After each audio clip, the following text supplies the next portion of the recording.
বন্ধুরা কেমন আছো সবাই? আমার চ্যানেলে তোমাদের সবাইকে স্বাগত জানাই। তো আজ চলে এসেছি দুটো দারুণ রেসিপি নিয়ে। তো দেখো এখানে ব্রোকলিকে এরকম ছোট ছোট করে কেটে নিয়েছি এবং কালারফুল করার জন্য তার মধ্যে কিন্তু এরকম সরু সরু করে গাজর ও আলু কেটে দিয়েছি। তোমরা চাইলে এর মধ্যে একটু বিনস লম্বা লম্বা করে কেটে দিতে পারো এবং মটরশুঁটিও দিয়ে দিতে পারো। এটা কিন্তু আজ আমি ভাজা করব। ব্রোকলি ভাজা খেয়ে দেখেছো? দারুণ টেস্টি লাগে। কিন্তু খুবই সাধারণভাবে ভাজাটা রেডি করব, কিন্তু খেতে খুব ভালো লাগে।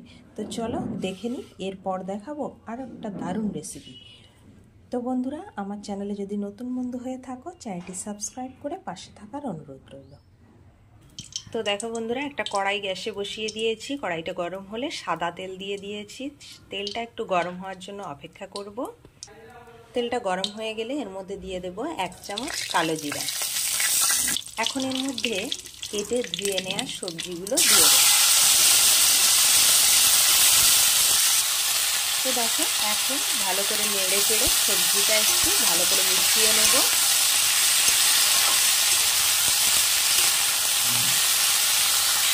এখন এর মধ্যে দিয়ে দেবো পরিমাণ মতো লবণ,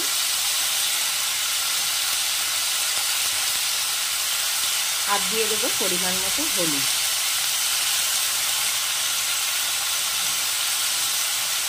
দিয়ে ভালো করে নেড়ে চেড়ে মিশিয়ে নিতে হবে সবজিটা।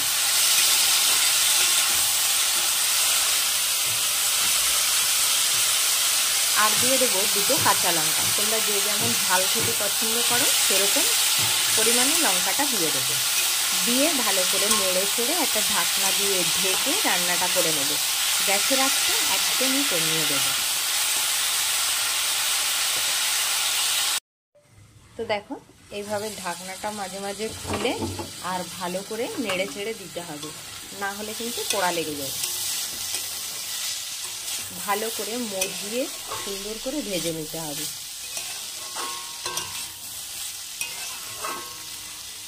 দেখে নেবো আলুটা সিদ্ধ হয়েছে কিনা। এই তো সিদ্ধ হয়ে গেছে, আর একটুখানি ভাজলেই ভাজাটা একদম রেডি হয়ে যাবে। নর্মালি এটা ভাতের সাথে কিংবা একটু ডাল তার সাথে সবজি হিসেবে খেয়ে দেখো, দারুণ লাগে এইভাবে ভেজে। নিরামিষের দিনও এইভাবে ভেজে খেতে পারো, আর এমনি নর্মাল যে কোনো দিন। তো দেখো বন্ধুরা, ভাজাটা একদম রেডি হয়ে গেছে। এখন এটা আমি নামিয়ে নেব। তো বন্ধুরা, এখন তোমাদেরকে দেখাবো এই কাটকি চুনোর একটা দারুণ রেসিপি। যারা তোমরা এই মাছটি খেয়েছো তারা জানো এর অপূর্ব টেস্ট। আর যারা খাওনি তারা অবশ্যই বাজার থেকে কিনে এনে আমার মতো এভাবে একবার রেসিপি বানিয়ে দেখো, দারুণ লাগবে খেতে। গরম ভাতে এই রেসিপিটি হলে অন্য কিছু লাগবে না, 1 থালা ভাত খাওয়া হয়ে যাবে। তো দেখো এই মাছটাকে কিনে নিয়েছি, নিয়ে পরিষ্কার করে সুন্দর করে ধুয়ে নিতে হবে প্রথমে মাছটাকে। তো আমি মাছটা এখানে ধুয়েই নিয়েছি। এখন পরিমাণ মতো লবণ আর হলুদ দিয়ে মাছটাকে মেখে নেব। তো প্রথমে আমি লবণ দিয়ে দিলাম এবং পরে হলুদ দিয়ে দিলাম, দিয়ে মাছটাকে ভালো করে মেখে নেব। তো দেখো মাছটা মেখে নেওয়া হয়ে গেছে। এখন গ্যাসে আমি একটা কড়াই বসিয়ে দিয়েছি। কড়াইটা গরম হলে সরিষার তেল দিয়ে দেব, একটু বেশি পরিমাণে দেব। তেলটা একটু ভালোভাবে গরম করতে হবে, না হলে ছোট মাছ তো ভেঙে যাবে। তো তেলটা গরম হওয়ার জন্য একটু অপেক্ষা করব। তেলটা ভালোভাবে গরম হয়ে গেছে। এখন আমি মাছগুলো এর মধ্যে দিয়ে ভালো করে ভেজে নেব।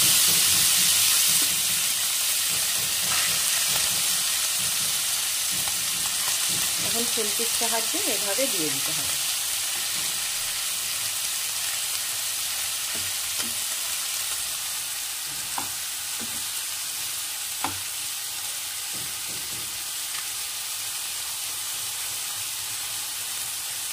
গ্যাসের আঁচটা একটু বাড়িয়েই দেবো, দিয়ে পাশে দাঁড়িয়ে থেকেই সুন্দর করে মাছটাকে ভেজে নেব। তো বন্ধুরা, যখন দেখবে পটপট করে আওয়াজ হচ্ছে তখন বুঝবে এক পাশ ভাজা হয়ে গেছে। তখন আস্তে করে মাছগুলোকে কিন্তু উল্টে দিতে হবে। তো দেখো বন্ধুরা, এরকম উল্টে পাল্টে একটু ভেজে নেব মাছটাকে, ভেজে নামিয়ে নিতে হবে। তো দেখো মাছটা কিন্তু সুন্দর ভাজা হয়ে গেছে। এখন এটা আমি নামিয়ে নেব। তো মাছ ভাজাটা নামিয়ে নিয়ে এই কড়াইয়ের মধ্যেই দিয়ে দেব কিছুটা পরিমাণে সরিষার তেল। তেলটা গরম হওয়ার জন্য একটু অপেক্ষা করতে হবে। তেলটা গরম হলে এর মধ্যে দিয়ে দেব 1 চামচ কালো জিরা, আর দিয়ে দেব বড় সাইজের একটা কুচানো পেঁয়াজ, আর এরই মধ্যে দিয়ে দেব 2টো চেরা কাঁচা লঙ্কা। কাঁচা লঙ্কা এভাবে দিলে কিন্তু ভাজার সময় দারুণ একটা ফ্লেভার হয়। তো এবার একটু ভালো করে নেড়ে চেড়ে পেঁয়াজটাকে লাল লাল করে ভাজা পর্যন্ত ভেজে নিতে হবে। তো দেখো পেঁয়াজটা কিন্তু আমার বেশ একটু ব্রাউন ব্রাউন কালার হয়ে এসছে ভাজা ভাজা।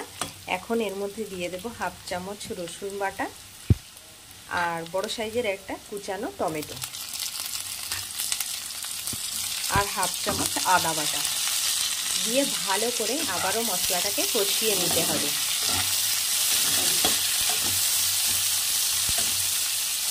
তো দেখো বন্ধুরা, মশলাটা কিন্তু কষা হয়ে গেছে। তো এখন এর মধ্যে দিয়ে দেব আমি পরিমাণ মতো হলুদ গুঁড়ো, পরিমাণ মতো লবণ ও অল্প পরিমাণে একটু লঙ্কা গুঁড়ো। যে যেমন ঝাল পছন্দ করো তেমনই দেবে। এই সব কিছু দিয়ে মশলাটাকে আবারও একটু নেড়ে চেড়ে এর মধ্যে দিয়ে দেব উষ্ণ গরম জল।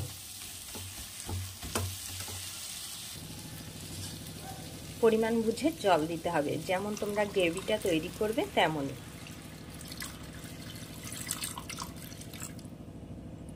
এখন ভালো করে নেড়ে চেড়ে ফুটে ওঠার জন্য অপেক্ষা করব 2 মিনিট।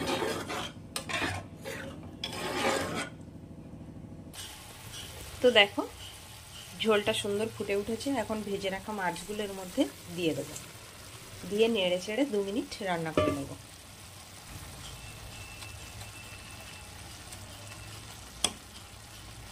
এই মাছটা খুবই ছোট, কিন্তু এইভাবে রান্না করলে মাছটাকে দারুণ লাগে গরম ভাতের সাথে খেতে।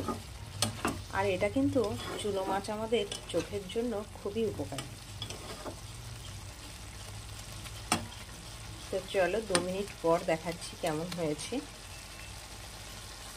তো দেখো বন্ধুরা, রেসিপিটি কিন্তু একদমই রেডি হয়ে গেছে। এখন এর উপর থেকে আমি একটু ধনেপাতা কুচি এভাবে ছড়িয়ে দেব, দিয়ে নেড়ে চেড়ে নামিয়ে নেব।